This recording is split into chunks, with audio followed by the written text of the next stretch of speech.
This video is broken into 10 very short sections. I'll add chapter markers so that you can navigate easily to the different sections. Feel free to jump to the part that you want to start working on.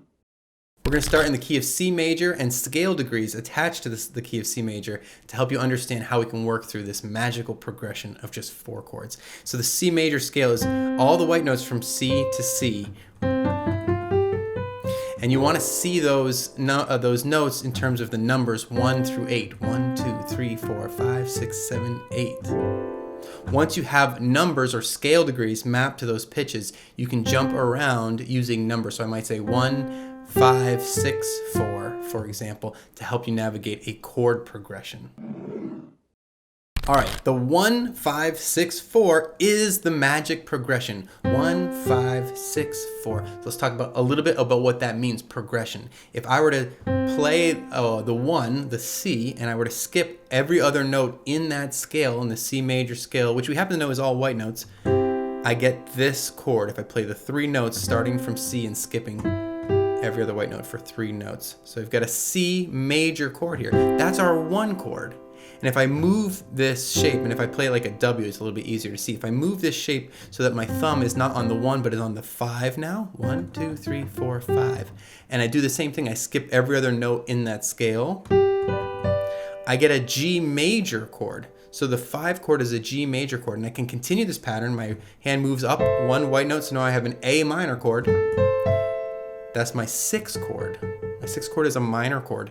And then if I bring it back down so my thumb is on the 4, and I do the same thing, I have a major chord, F major chord. So the magic 4 chord changes that allow you to play hundreds of songs. C major, or the major 1, G major, or the major 5, A minor, or the minor 6, F major, or the major 4. If you can play that, you can already play basically hundreds of songs. So just playing that magic chord progression the way I showed you is very close to playing those songs, but we can make it sound a little bit better. And the way we can do that is with inversions. So instead of having my right hand wrist move around so much, I want to try and rearrange the notes so that my right hand wrist more or less stays the same, stays put. So if I know that my chord progression is C, and it has these notes, C, E, and G, and the next note is a G, which has G, B, and D, I want to think about a way to play that chord closer to the C so that my wrist doesn't move so much. So I'm going to do that by bringing this D down an octave, and I'm going to bring this B down an octave as well.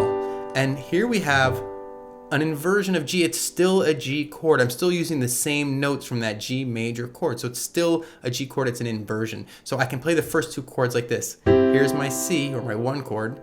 Here's my G, or my 5 chord. Ooh, and it sounds better, and my wrist isn't moving around so much, so I'm going to be more accurate. Let's finish out that progression. Our next chord is an A minor. I can do that by sliding up 1 white note to the right for all the notes. Ooh, that's really close, and it sounds good. And to get to that F major, which has an F, an A, and a C, all I have to do is move this E a half step higher to an F. There we go. So here's the whole thing. C major, G major, A minor, F major. Knowing the chords is one thing, but being able to actually have people enjoy what you're playing is sort of more important. So you might want to add a left hand to give a little more oomph to the bottom end. And the way you're going to do that is to literally just play the roots of the chords that you're playing in your left hand. The roots is just those core notes. So if we're looking at the 1, 5, 6, 4 progression, you just have to play that 1, 5, 6, and 4, or that C, G, A, and F in your left hand. Your right hand can continue to play those chords. And suddenly you're using both hands, and the whole piece sounds fuller and a little bit more impressive. Now, if you really want to be able to play hundreds of songs, and it matters to you what key you're starting in, which does matter, for example, if you're working with a singer who learned a song in a different key, it might still have that 1, 5, 6, 4 progression, but it might be in a key that is not C. You want to be able to transpose this progression to another key. So let's take a look at another key, and I'm going to use as an example F major. F major is all these notes, and you'll probably just hear it if you just listen to it for a second.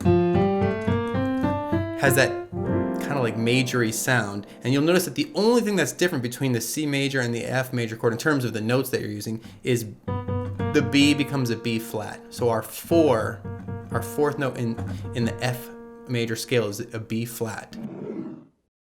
So if we come back to that F major scale and we think about that 1, 5, 6, 4 progression, let's start by looking at what those chord notes are, what those root notes are. We still have an F as our 1, a C as a 5, a D as the 6, and a B flat as the 4. And remember, the chords were major, major, minor, major.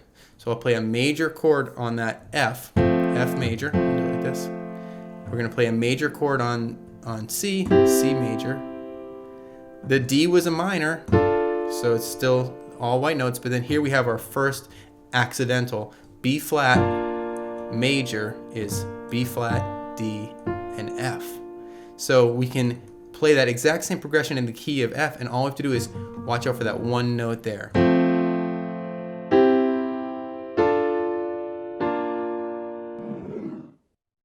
That sounds pretty good, but we still want to be attending to those things that we talked about in the earlier section, making inversions and getting the left hand involved. So the left hand is probably the easiest part to take care of now.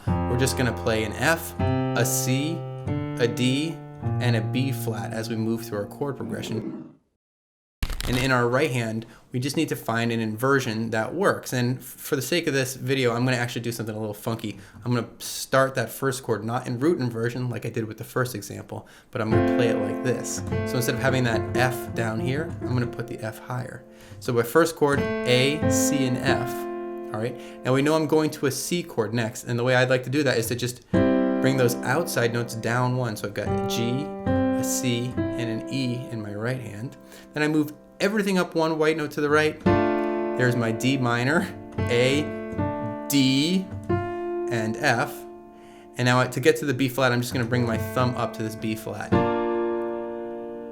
So with the left hand, the whole thing together sounds like this. F, C, D minor, B flat. All right, if you really want to take this, your understanding of these magic chords, and to be able to apply it to any key, what you have to do is go and find this progression and work out what I've showed you in a different key. I recommend starting with, for example, G, which is also an easier key to find. But what you want to do is find some major key, and I'm going to explain how you can do that in any key. You can find any major key and then work out that progression. So the way you're going to find any key is you just pick any note. So let's say G, for example, and you use this pattern. You say root, and then you go a whole step. So that's two of these. Whole step, half step, whole step, whole step, whole step, half step. So you'll notice that I have just an F sharp there, and the rest of them are all white notes. That's your palette of notes, if you will. So that pattern one more time is root, whole, half, whole, half. Once you find that scale, you can apply your understanding of that progression to find it in a different key. Awesome. I'm going to be showing you a little trick that I use to turn these 1, 5, 6, 4 progressions into something that just warms your heart. I don't know how to explain it other than that. It just makes me feel warm, and delicious sounding.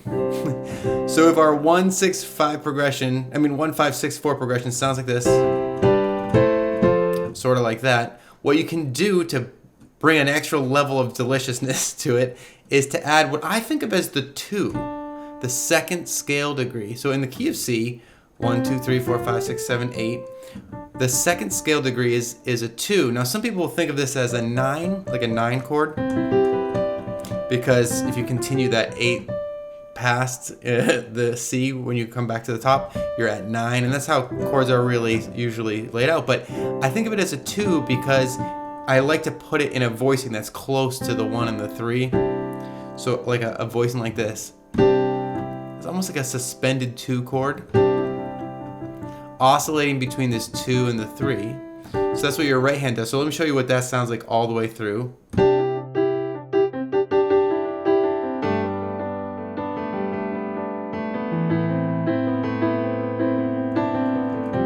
I threw a little something extra in there, but don't worry about that. Now in your left hand, what you can do is instead of just playing the roots, you can play the root and the 5. So that's a C and a G right here, while your right hand is doing that special add the 2 thing. And if you want, you can even double the octave with your left hand, so now you're playing this really full sound. I'm going to put the pedals down and play it nice.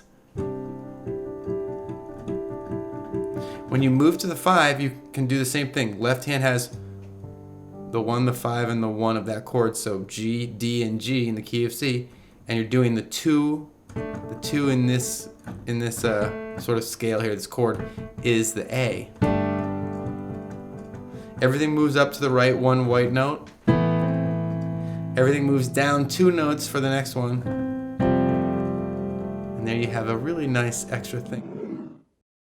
So that's it, more than 100 songs from just 4 chords and a little bit of know-how. So I hope that you find this video to be helpful.